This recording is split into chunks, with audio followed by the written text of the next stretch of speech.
Hello friends, பயந்தாலும் ஷாக்கிங்கான news கேட்டாலும் சிலருக்கு மயக்கம் வரும். குறிப்பாக சாப்பாடு சாப்பிடாம இருக்கிறதுனால நம்ம ஃப்ரெண்ட்ஸ் எத்தனை பேர் ஸ்கூல் அசம்பிளியில் மயங்கி விழுந்ததை பார்த்துருப்பீங்கல்ல, அதுவும் லைவாக. அது ஏன் தெரியுமா?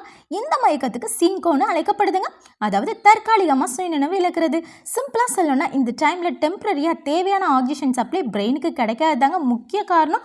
நம்ம உடம்புல உள்ள வேகஸ்னால் நம்ம மூளையிலிருந்து இதயம், நுரையீரல், செரிமான பாதைக்கு போகிற பிளட்டோட ப்ரெஷரை பேலன்ஸ், அதாவது சமநிலைப்படுத்துறதாங்க இதனோட வேலை. நம்ம ஷாக் ஆகும் போதோ இல்லைனா பயப்படும் போதோ இந்த வேகஸ் நரம்பு இதய துடிப்பை அதிகரித்து பிளட் ப்ரெஷரை இன்க்ரீஸ் பண்ணுமா, இல்லைனா சில டைம் இந்த நரம்பு செயலிலிருந்து பிளட் ப்ரெஷரை கம்மியும் பண்ணுமாங்க. இந்த ஃப்ளக்சுவேஷனால தான் இதனோட விளைவாக தான் மயக்கம் வருதாங்க. அது மட்டும் இல்லாமல் உடம்பு ரொம்ப ஹீட் ஆகிறதுனாலையும் ரொம்ப நேரம் நிற்கிறதுனாலையும் இந்த மயக்கம் ஏற்படுமாங்க. இப்படி தலை சுற்றி மயக்கம் வர்ற மாதிரி இருக்கும்போது கொஞ்சம் மனசை ஒருநிலைப்படுத்தி ஒரு இடத்துல உட்காந்து நல்லா தண்ணி குடிச்சா இந்த மாதிரி ஃப்ளக்சுவேஷன்லேருந்து தப்பிக்கலாங்க.